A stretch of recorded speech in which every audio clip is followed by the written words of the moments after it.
Je passe la porte en m'attendant à la routine habituelle. Peut-être le dîner qui réchauffe sur les plaques. Peut-être qu'elle me demanderait comment s'est passée ma journée. Peut-être juste une soirée de mardi normale à la maison. Au lieu de ça, ma femme, Camille, était assise à la table de notre cuisine avec une posture étrangement formelle, comme si elle s'apprêtait à faire une présentation professionnelle. Il faut qu'on parle de notre relation, a-t-elle annoncé avant même que je puisse poser mes clés. J'ai attrapé une bière dans le frigo et je me suis assis en face d'elle. D'accord, qu'est-ce qui se passe? Elle avait cette expression sur le visage, comme si elle avait répété ce discours. J'ai réfléchi à la façon dont nous pourrions rendre notre mariage plus structuré, plus mature. Structuré.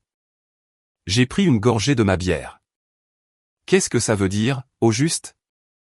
Eh bien, je pense que nous devons être plus organisés concernant notre intimité. Tu sais, mieux planifier les choses. Je pensais qu'une fois par semaine serait approprié. Tous les samedis soirs. J'ai failli m'étouffer avec ma boisson. Tu veux planifier notre vie sexuelle? Ne rends pas ça vulgaire. Je parle de mettre des intentions claires dans notre relation physique. Les couples ont besoin de limites et de structures pour maintenir une satisfaction à long terme. Elle parlait comme si elle lisait un manuel de thérapie de couple. Ce n'était pas du tout la façon dont ma femme s'adressait à moi d'habitude. Donc, si je comprends bien, ai-je dit en posant doucement ma bière. Tu veux nous limiter à une fois par semaine, comme une sorte de rationnement? Ce n'est pas un rationnement. C'est privilégier la qualité sur la quantité. Quand les choses sont trop disponibles, les gens ne les apprécient plus. Cette phrase est mal passée. Trop disponible. Tu parles d'un mariage ou d'un abonnement Netflix? Son visage a pris cette expression têtue. Tu ne prends pas ça au sérieux. J'y ai beaucoup réfléchi. Oh, je le prends très au sérieux. Je me suis adossé à ma chaise. Tu viens de me dire que tu veux traiter notre mariage comme un accord commercial. Donc, je me demande si je devrais commencer à faire jouer la concurrence pour trouver de meilleures conditions.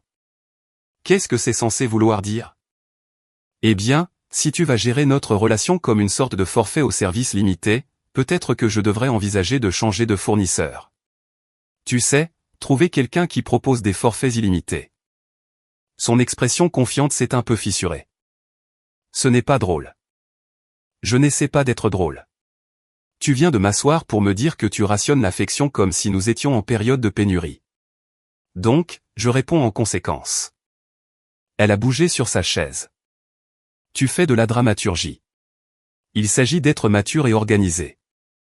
Les couples matures ne planifient pas leur intimité comme un rendez-vous chez le dentiste. Ils ne mettent pas de plafond sur la façon de se montrer de l'amour. Je me suis levé de table. Mais bon, si tu veux gérer les choses comme une entreprise, je peux m'adapter à ce modèle. De quoi tu parles? De rien. Rien du tout. Tu m'as donné beaucoup de matière à réflexion. J'ai repris ma bière et me suis dirigé vers le salon. Merci de m'avoir prévenu pour cette nouvelle politique. Je vais ajuster mes attentes en conséquence. J'ai entendu sa chaise racler le sol lorsqu'elle s'est levée. Où vas-tu réfléchir à ma proposition? Tu sais, comme n'importe quel consommateur intelligent le ferait face à de nouvelles conditions générales d'utilisation. Arrête de parler comme ça. Je me suis retourné pour lui faire face. Comme quoi? Comme quelqu'un à qui on vient de dire que son mariage est désormais soumis à des limites de consommation? Elle commençait à avoir l'air moins sûre d'elle. Je pensais que tu comprendrais. Je pensais que tu voudrais ce qu'il y a de mieux pour nous. Et tu as décidé ce qui était le mieux pour nous sans me demander mon avis. Tu as pris une décision unilatérale sur notre relation et tu me l'as annoncé comme si je devais juste l'accepter. Ce n'est pas comme ça. C'est exactement comme ça. Tu m'as fait t'asseoir, tu m'as dit que tu avais réfléchi à ça, et ensuite tu m'as informé de ta décision. Pas de notre décision, de ta décision. Je pouvais voir qu'elle assimilait tout ça, réalisant peut-être qu'elle n'avait pas aussi bien réfléchi à la question qu'elle le croyait. Écoute, ai-je continué. Si tu veux traiter notre mariage comme un contrat de prestation de service, je dois évaluer si mon investissement est rentable. Et pour l'instant, les conditions que tu proposes ne me semblent pas très compétitives. Sa bouche s'est ouverte et fermée sans qu'aucun son n'en sorte. Alors, voilà ce qui va se passer. Tu vas prendre le temps de réfléchir pour savoir si tu veux vraiment imposer des limites à l'amour dans cette maison. Et moi, je vais prendre le temps de réfléchir pour savoir si j'ai envie de rester abonné à un service qui réduit tout ce pourquoi j'ai signé au départ. Je suis monté à l'étage, la laissant plantée dans la cuisine avec l'air de quelqu'un qui vient de réaliser qu'il a peut-être commis une grave erreur. Depuis l'étage, je l'ai entendu m'appeler. Mon chéri, on peut en parler davantage? Bien sûr, ai-je répondu en criant vers le bas. Le lendemain matin, elle était déjà partie quand je me suis levé pour aller travailler. Pas de café préparé, pas de petits mots, rien. Juste la façon dont j'avais laissé ma tasse à café dans l'évier la veille au soir, toujours là. Au cours des jours suivants, je n'ai pas changé ma routine de manière drastique, mais j'ai changé mon approche. Quand elle m'a demandé comment s'était passée ma journée, je lui ai donné l'essentiel et je suis passé à autre chose. Quand elle a commencé à parler de ses collègues ou d'un drame avec sa sœur, j'ai écouté poliment mais je ne me suis pas investi comme j'en avais l'habitude. Tu as l'air distant, m'a-t-elle dit le jeudi soir alors que nous regardions la télé. Juste fatigué, ai-je répondu, sans quitter l'écran des yeux. Tu es toujours contrarié par notre conversation de l'autre jour? Je me suis tourné vers elle. Contrarié? Non, je m'adapte. Tu t'adaptes à quoi? Aux nouvelles conditions. Tu as été assez clair sur le fait que l'affection spontanée ne fait plus vraiment partie du programme. Donc, je me recalibre. Elle a mis la télé en sourdine. Qu'est-ce que ça veut dire? Ça veut dire que je ne vais pas investir d'énergie émotionnelle dans quelqu'un qui considère notre relation comme quelque chose qui doit être contrôlé et limité. Ça n'a pas de sens d'un point de vue pratique. Tu es ridicule. Vraiment? Tu m'as dit que tu voulais planifier notre intimité, comme une réunion d'affaires. Alors maintenant, je traite cela comme une relation d'affaires. Professionnelle, polie, mais pas particulièrement personnelle. Je voyais bien qu'elle devenait frustrée. Je ne voulais pas dire qu'on ne pouvait pas être proche d'autre manière. Mais tu voulais bien dire que notre relation physique avait besoin de restrictions. Et si tu es à l'aise avec le fait de mettre des limites sur une partie de notre mariage, qu'est-ce qui t'empêche de décider que d'autres aspects ont aussi besoin d'être gérés? Elle n'avait pas de réponse à ça. Vendredi soir, elle a préparé mon dîner préféré, un beau faux filet, un gratin dauphinois, le grand jeu. Elle avait même allumé des bougies. C'est pour quelle occasion, ai-je demandé en entrant dans la salle à manger. Je n'ai pas le droit de préparer un bon dîner pour mon mari? Bien sûr que si. Mais le timing est intéressant, vu que tu viens de restructurer toute notre relation il y a quelques jours. Elle s'est assise en face de moi. Je pensais qu'on pourrait passer une soirée romantique. Romantique? Mais on est vendredi. Je croyais que la romance était désormais réservée au samedi soir entre 19h et 21h, ou peu importe le planning que tu avais en tête. Sa fourchette a teinté contre son assiette. Tu sais bien que ce n'est pas ce que je voulais dire. En fait, je ne sais pas ce que tu voulais dire. Tu m'as donné des paramètres très précis. Une fois par semaine, plus structuré, plus organisé. Ce sont tes propres mots. Je parlais de la partie physique, pas du reste. Tu vois, c'est là que je ne te suis plus. Tu ne peux pas séparer l'intimité physique de l'intimité émotionnelle et t'attendre à ce que tout le reste reste pareil. Quand tu dresses des murs dans un domaine, ça affecte tout le reste. Elle est restée silencieuse pendant un long moment, se contentant de remuer la nourriture dans son assiette. J'essayais d'améliorer les choses entre nous, a-t-elle fini par dire. Améliorer quoi? On n'avait aucun problème avant. En tout cas, je ne le pensais pas. Eh bien, a-t-elle hésité? Certaines filles au bureau parlaient de leur mariage, et elles disaient que quand les hommes s'installent dans un trop grand confort, ils arrêtent de faire des efforts. Ils n'apprécient plus ce qu'ils ont. On y était. Donc, ce n'était pas ton idée. C'était ma décision. Basée sur les conseils de personnes qui ne font pas partie de notre mariage. J'ai posé ma fourchette. Tu as laissé tes collègues te convaincre que notre relation avait besoin d'être réparée, même si tu ne pouvais identifier aucun problème réel. Elles sont mariées depuis plus longtemps que nous. Elles ont de l'expérience. Et comment se porte leur mariage? Sont-elles heureuses? Apprécient-elles vraiment d'être mariées à leur mari? Elle n'a pas répondu, ce qui était une réponse en soi. Voici ce que je pense qu'il s'est passé, ai-je continué. Quelques femmes aigries de ton bureau t'ont dit que tu en donnais trop, que tu devais me faire travailler plus dur pour obtenir ton attention, et au lieu de défendre notre relation, tu as décidé qu'elles avaient peut-être raison. Ce n'était pas comme ça. Alors c'était comment?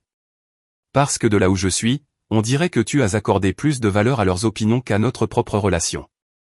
Elle a commencé à pleurer, ce qui aurait pu marcher sur moi une semaine plus tôt. Mais là, je me sentais juste fatigué. Je ne voulais rien gâcher entre nous, a-t-elle dit à travers ses larmes. Mais tu l'as fait. Tu as pris quelque chose qui fonctionnait parfaitement bien et tu as décidé qu'il fallait le réparer sur la base des conseils de personnes qui ne vivent même pas ici. Je me suis levé de table. Merci pour le dîner. C'était vraiment bon. Où vas-tu? En haut. J'ai besoin de réfléchir pour savoir si j'ai envie d'être dans un mariage où des influences extérieures ont le droit de prendre des décisions sur notre relation. Je l'ai laissée assise devant ce dîner romantique qu'elle avait préparé, entourée de bougies qui ne pouvaient pas réparer ce qu'elle avait cassé. Samedi matin, elle s'est levée tôt pour préparer le petit déjeuner. Des croissants chauds, des pains au chocolat, du jus d'orange pressé, toute la panoplie. Tu es matinale, ai-je dit en me servant une tasse de café. Je voulais te préparer le petit déjeuner. Il faut qu'on parle. Je me suis assis et j'ai regardé la table bien garnie. D'accord, je t'écoute. Peut-être que j'ai été trop expéditive avec cette histoire de planning. Peut-être que 2 fois par semaine, ce serait mieux. J'ai pris un morceau de croissant. Tu passes toujours à côté du problème. Quel problème? Le problème, c'est que tu as cru, en premier lieu, que notre mariage avait besoin d'être rationné. Là, tu ne fais que négocier les termes. Elle s'est assise en face de moi avec, à nouveau, ce regard déterminé. J'essaie de trouver un compromis. Non, tu essaies de trouver un chiffre que j'accepterai, mais le problème n'est pas la fréquence. Le problème, c'est que tu as décidé de traiter l'intimité comme une sorte de ressource qui a besoin d'être gérée. J'essayais juste d'être pragmatique. Pragmatique par rapport à quoi? Faisait-on l'amour trop souvent? Est-ce que je me plaignais que tu sois trop affectueuse? T'ai-je jamais donné l'impression qu'il y avait quoi que ce soit entre nous qui soit une corvée? Elle est restée silencieuse. Réponds-moi. T'ai-je jamais donné la moindre indication que je ne t'appréciais pas ou que je te prenais pour acquise? Non, a-t-elle dit doucement. Alors, d'où est venue cette idée que j'avais besoin de t'accorder plus de valeur? Un autre long silence. Les filles au bureau disaient que les hommes s'installent toujours dans un certain confort et arrêtent de faire des efforts. Elles ont dit que je te facilitais probablement trop la tâche. Et as-tu dit à ces femmes que ton mari, lui, fait des efforts? Qu'il te dit qu'il t'aime tous les jours? Qu'il t'apporte le petit déjeuner au lit le week-end, se souvient de nos anniversaires, te demande comment s'est passée ta journée? Elle a baissé les yeux vers son assiette. Ou as-tu simplement hoché la tête quand elles t'ont dit que tous les hommes sont paresseux et ont besoin d'être dressés comme des chiens? Elles essayaient d'aider. Vraiment? Parce qu'on dirait bien qu'elles projetaient les problèmes de leur propre relation sur la nôtre. Et au lieu de défendre ce que nous avons, tu as décidé qu'elles avaient peut-être raison. Je me suis adossé à ma chaise. Parle-moi de ces femmes. Sont-elles heureuses en ménage? Eh bien, le sont-elles? Parlent-elles de l'amour qu'elles portent à leur mari ou se plaignent-elles d'eux en permanence? Elle était mal à l'aise maintenant. Elles se plaignent la plupart du temps. Donc, tu as pris des conseils matrimoniaux de la part de femmes qui détestent être mariées. Elles ne détestent pas être mariées. Ah bon? Parce que les femmes qui aiment leur mari ne passent pas leur temps à discuter de la façon dont les hommes ont besoin d'être gérés et contrôlés. Les épouses heureuses ne mettent pas au point des stratégies pour obliger leur mari à travailler plus dur pour obtenir une affection basique. Je pouvais voir que ça faisait mouche. Ces femmes ont empoisonné ta façon de voir notre mariage, et tu les as laissées faire. Je pensais qu'elles veillaient sur moi. Veiller sur toi? Elles essayaient de te tirer vers le bas pour que tu partages leur niveau de misère. Elle a recommencé à pleurer, mais cette fois-ci, ça semblait sincère et non plus manipulateur. J'ai tout gâché, n'est-ce pas? Ouais, c'est le cas. Tu as pris quelque chose de bien et tu as essayé de le réparer parce que des femmes malheureuses t'ont convaincu que c'était cassé. Qu'est-ce que je dois faire maintenant? Eh bien, d'abord, tu arrêtes de prendre des conseils sur le couple de la part de personnes dont les mariages sont des désastres. Ensuite, tu décides si tu veux réellement être marié à moi. Ou si tu veux être marié à une version théorique de moi qui saute à travers des cerceaux pour attirer ton attention. Je veux être marié à toi. Le vrai moi, le gars qui te montre de l'affection spontanément parce qu'il t'aime vraiment, ou le gars qui doit mériter une intimité programmée en respectant les standards que tes copines de bureau jugent appropriés. Le vrai toi. Alors tu dois comprendre que le vrai moi ne réagit pas bien quand on essaie de le gérer. Je ne suis pas un projet à améliorer sur la base de conseils venant de femmes qui ne supportent pas leur propre mari. Elle a hoché la tête en s'essuyant les yeux. Et il y a autre chose que tu dois comprendre. Quand tu laisses d'autres personnes influencer des décisions majeures concernant notre mariage. Tu es en train de me dire que de simples collègues de bureau ont plus leur mot à dire sur notre relation que moi. Je n'avais pas vu les choses comme ça. Eh bien, voilà comme ça maintenant, parce que c'est exactement ce qui s'est passé. Tu as donné à un groupe de femmes qui me connaissent à peine le pouvoir de changer le fonctionnement de notre mariage. J'ai fini mon café et je me suis levé. Où vas-tu? Réfléchir. Tu as des décisions à prendre pour savoir de qui l'opinion compte le plus pour toi. La mienne ou la leur? La tienne, a-t-elle dit rapidement. Alors prouve-le. Arrête de discuter de notre vie privée avec des personnes qui ont des arrière-pensées. Arrête de les laisser te convaincre que notre relation a besoin d'être réparée, et arrête de me traiter comme un problème qui a besoin d'être résolu. Je me suis dirigé vers la porte. Le lundi soir, je suis rentré à la maison pour la trouver au téléphone dans la cuisine. Elle a rapidement mis fin à la conversation en me voyant. C'était qui? Ai-je demandé en posant ma gamelle sur le plan de travail. Juste des trucs du boulot, a-t-elle dit. Mais quelque chose dans son ton sonnait faux. Des trucs du boulot qui t'ont obligé à raccrocher en vitesse quand je suis entré. Elle a hésité.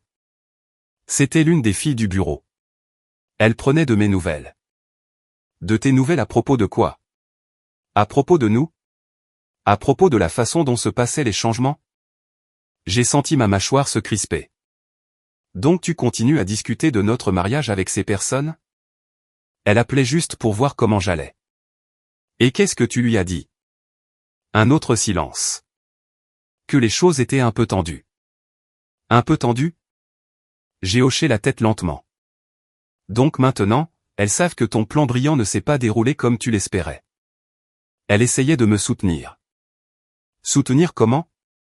Est-ce qu'elle a suggéré d'insister sur l'idée de la planification? Peut-être d'ajouter plus de restrictions? Son visage m'a indiqué que je n'étais pas loin de la vérité. Qu'est-ce qu'elle a dit? Ai-je insisté. Elle a dit que tu étais probablement juste en train de me tester. Que les hommes font ça quand ils se sentent menacés par des limites. Te tester, hein? Je me suis frotté le front. Et quel était son conseil pour gérer ce test? Elle a dit que je devais tenir bon. Que si je cède maintenant, tu ne respecteras jamais les limites. Limites? J'ai répété le mot comme s'il avait un mauvais goût. C'est comme ça qu'on appelle ça maintenant? Elle t'a dit que c'était le propre des relations saines? Et lui as-tu dit que nous n'avions jamais eu de problème de limite avant qu'elle et ses amis ne s'en mêlent? Elle n'a pas répondu. Lui as-tu dit que ton mari ne t'avait jamais manqué de respect ou ne t'avait jamais donné l'impression de ne pas être apprécié, avant que tu décides de résoudre des problèmes qui n'existaient pas? Toujours rien. Ou as-tu simplement acquiescé au fait que j'étais difficile et que j'avais besoin d'être mieux géré? Je n'ai pas dit que tu étais difficile. Mais tu n'as pas défendu notre relation non plus, n'est-ce pas? Le silence s'est étiré entre nous. Voilà ce que je pense qu'il se passe, ai-je fini par dire. Ces femmes t'ont convaincu que le mariage est une sorte de lutte de pouvoir, que tu as besoin de me contrôler pour me garder intéressé. Et chaque fois que je m'oppose au fait d'être contrôlé, elles te disent que c'est la preuve que leur théorie est juste. Ce n'est pas ça. C'est exactement ça. Elles t'ont retourné contre ton propre mari en se basant sur leur vision tordue de ce que devrait être le mariage. Je me suis dirigé vers le réfrigérateur et j'ai pris une bière. Ce qui est vraiment intéressant, c'est à quel point elles sont investies dans l'échec de ton mariage. Elles ne veulent pas qu'il échoue.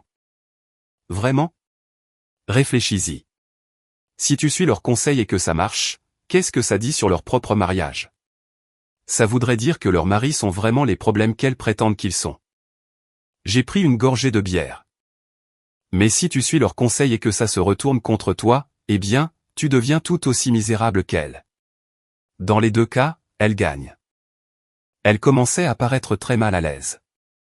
Ces femmes ne veulent pas que tu aies un mariage heureux. Elles veulent que tu aies le même genre de mariage qu'elles. Un mariage où l'intimité est une arme, où l'affection est une monnaie d'échange, où les conjoints tiennent les scores et jouent à des jeux. Tu deviens paranoïaque. Ah oui? Alors explique-moi pourquoi elles s'intéressent tant aux détails intimes de notre relation. Explique-moi pourquoi elles ont des opinions si tranchées sur la fréquence à laquelle nous devrions être ensemble. Explique-moi pourquoi elles ont appelé pour vérifier si leur conseil fonctionnait. Elles ne le pouvaient pas.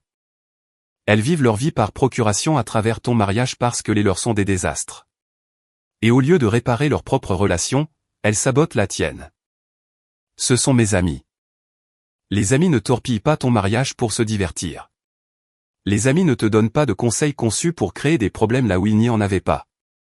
J'ai posé ma bière et je l'ai regardé droit dans les yeux. Tu as un choix à faire. Tu peux continuer à écouter des femmes qui sont malheureuses dans leur propre mariage, ou tu peux commencer à travailler avec ton mari pour construire quelque chose de bien. Je veux travailler avec toi. Alors arrête de leur faire des comptes rendus. Arrête de leur demander leur avis. Arrête de traiter notre vie privée comme si c'était un projet de groupe. Mais si j'ai besoin de conseils? Alors demande-moi. Parle-moi. On est censé être des partenaires, tu te souviens? Pas des adversaires dans un jeu que tes collègues ont inventé. Elle est restée silencieuse pendant un long moment. Je crois que j'ai été vraiment stupide, a-t-elle finalement dit. Pas stupide, manipulée. Il y a une différence. Qu'est-ce que je fais maintenant? Tu décides si tu veux être marié à moi ou si tu veux faire partie de leur petit club d'épouses insatisfaites. Je me suis dirigé vers les escaliers. Mais décide-toi vite, parce que je ne vais pas rivaliser avec un comité de femmes qui détestent leur propre mari. Le mardi soir, j'étais dans mon bureau quand elle a frappé à la porte. Je peux entrer? Bien sûr. Elle s'est assise sur la chaise en face de mon bureau. J'ai fait quelque chose aujourd'hui. J'ai levé les yeux de mon ordinateur portable. Qu'est-ce que tu as fait? J'ai dit aux filles du bureau que je ne discuterai plus de mon mariage avec elles. J'ai sauvegardé mon document et fermé l'ordinateur. Comment ça s'est passé? Pas bien. Elles ont dit que je faisais une erreur. Que tu me manipulais pour m'isoler de mon système de soutien. Choix de mots intéressants. Système de soutien. C'est comme ça qu'elles s'appellent.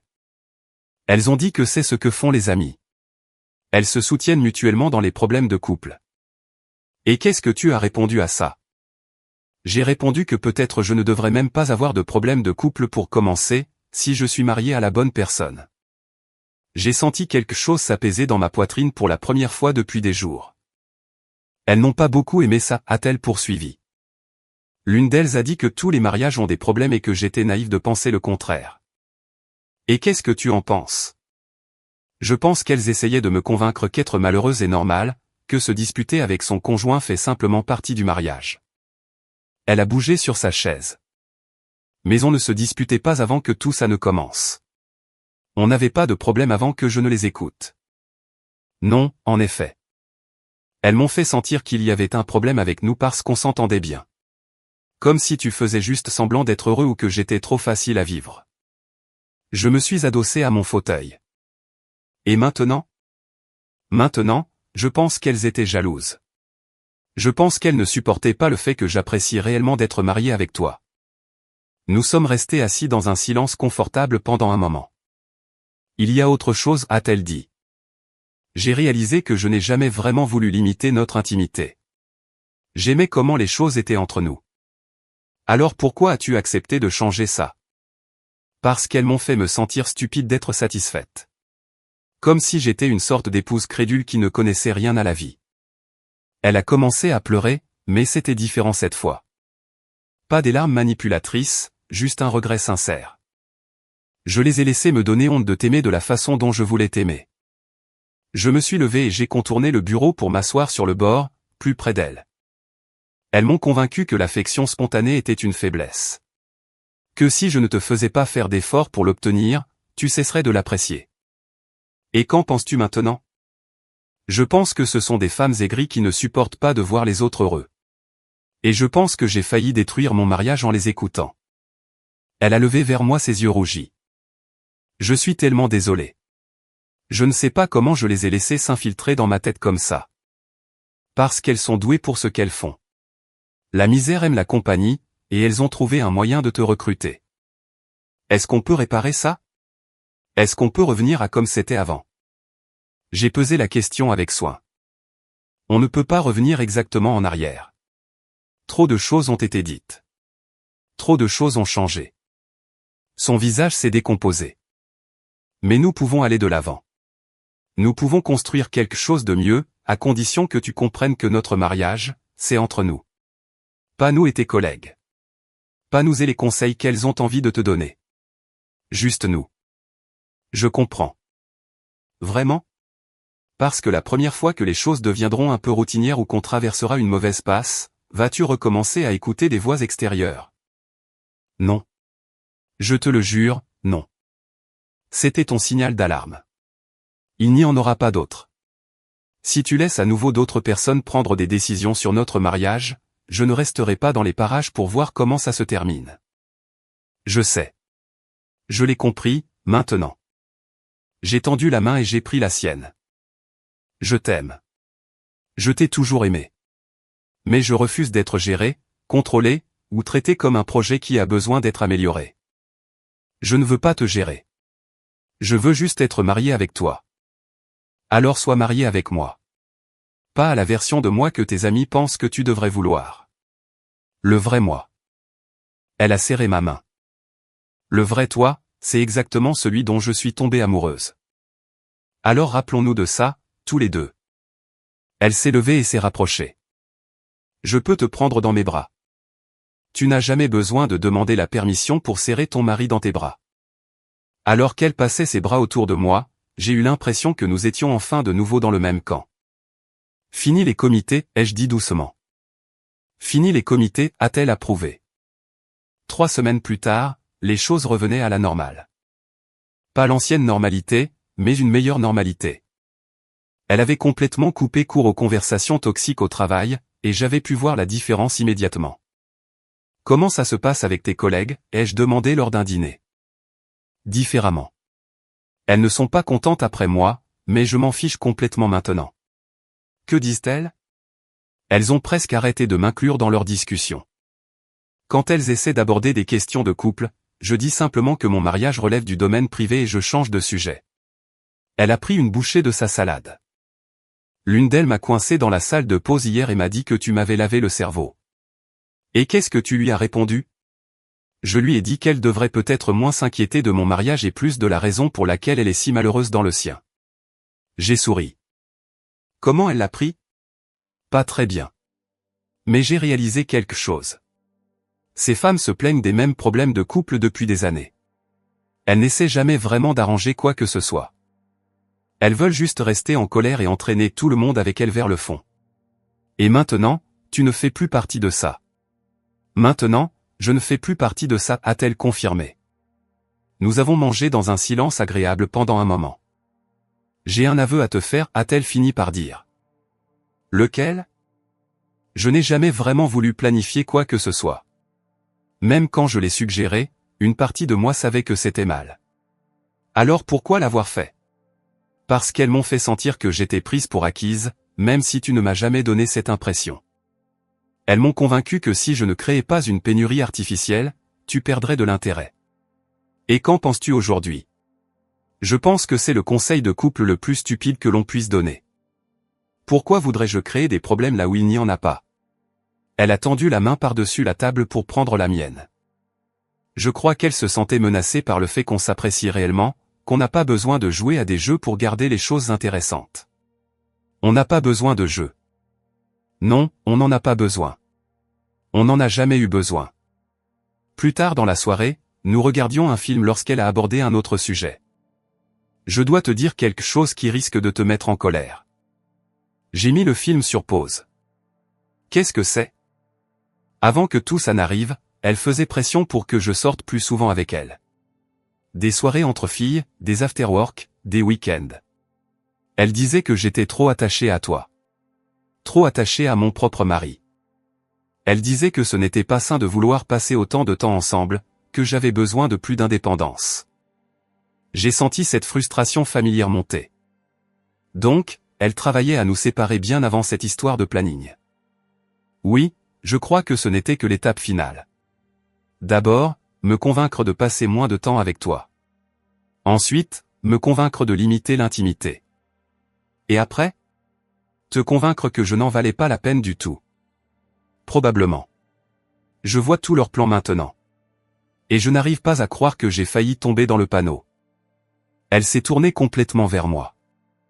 Je veux que tu saches que je préférerais passer toutes mes soirées avec toi plutôt que de sortir avec des femmes qui détestent leur propre mariage. Tant mieux. Parce que moi aussi, je préférerais passer toutes mes soirées avec toi. Même quand je suis stupide et que j'écoute de mauvais conseils? Surtout à ce moment-là. C'est là que tu as le plus besoin de moi. Elle a ri. J'adore le fait que tu n'aies pas abandonné notre couple, même quand j'essayais activement de tout faire foirer. J'adore le fait que tu aies compris ce qui se passait et que tu nous aies choisis, nous, plutôt qu'elle. Ce n'était même pas un choix difficile une fois que je l'ai vu clairement. Elle t'offrait des drames, des jeux et des conflits artificiels. Moi, je t'offrais un véritable partenariat. Et qu'est-ce que tu as choisi? Je t'ai choisi, toi. Je te choisis tous les jours. Elle s'est blottie contre moi sur le canapé. On peut faire un pacte? Quel genre de pacte? Si jamais l'un de nous est tenté de suivre les conseils de personnes dont les relations sont des désastres, l'autre a la permission de lui faire remarquer à quel point c'est ridicule.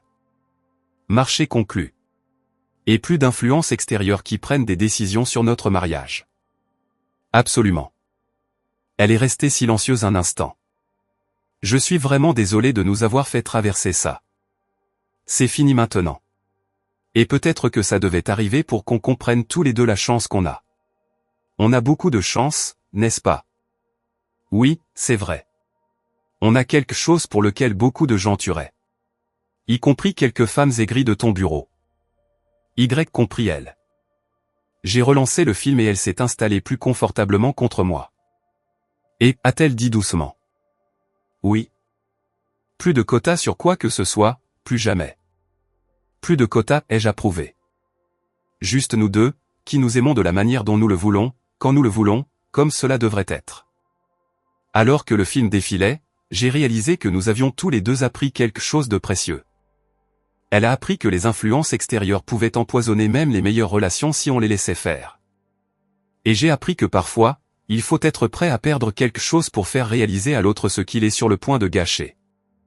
Mais plus important encore, nous avons tous les deux appris que ce que nous avions valait la peine de se battre, valait la peine d'être protégés contre ceux qui préféraient le voir échouer plutôt que réussir. Et c'était une leçon qui valait la peine d'être conservée. Exactly. I'm building what I'm building. Look, scaffolding.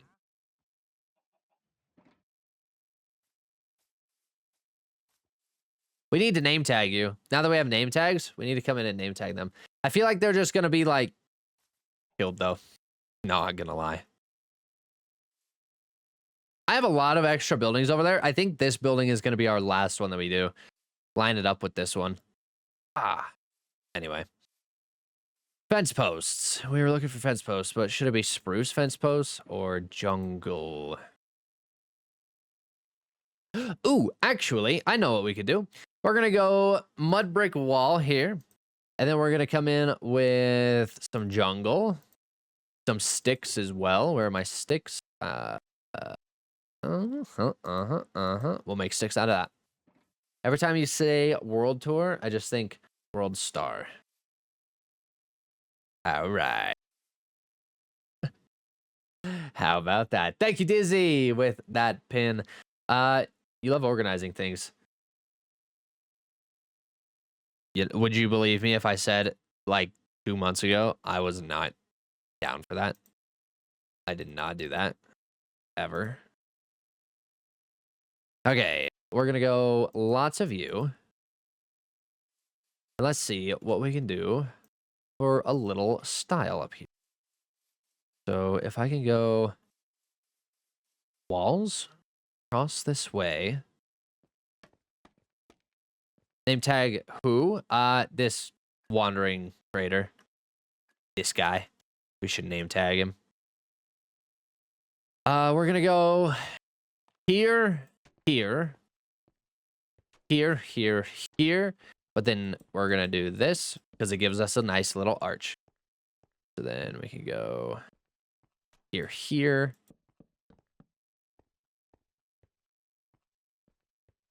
Yeah. Yeah. I think that works. Let's look at it.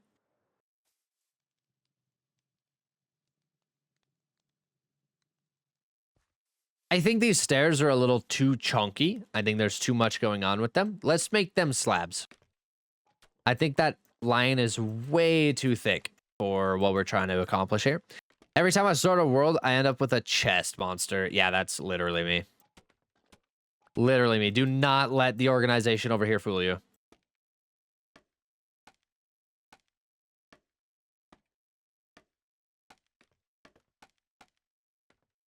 And you. Thank you.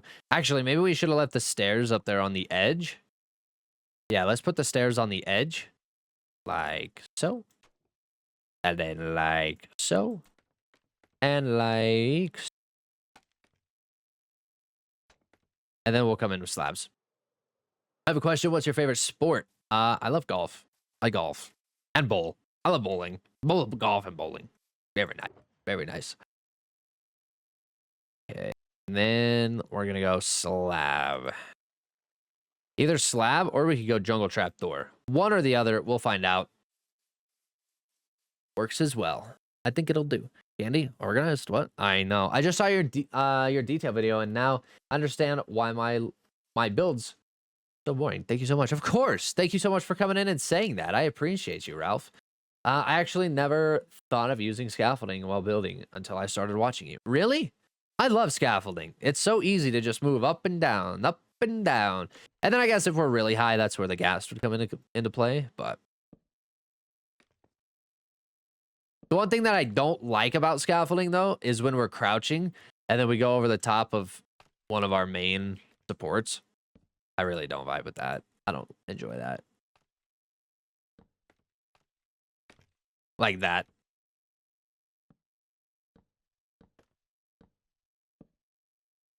Okay, how are we looking here? I still don't know how to use it. Oh, really? I mean, Bedrock and Java do have different mechanics for it, but it's literally, if you're on Bedrock, place it. You can go up as many times as you'd like by looking at the bottom. Or if you're looking at it like this is a Bedrock only thing. You can come up here if you need some extra height. Just look down at it. And then it just starts placing it up, up, up, up. And then if you're looking to extend it, look out here. Boop, boop, boop, boop. And it only goes out like 6 blocks. 1, 2, 3, 4. Not that we had enough to demonstrate that anyway. Let's go to sleep.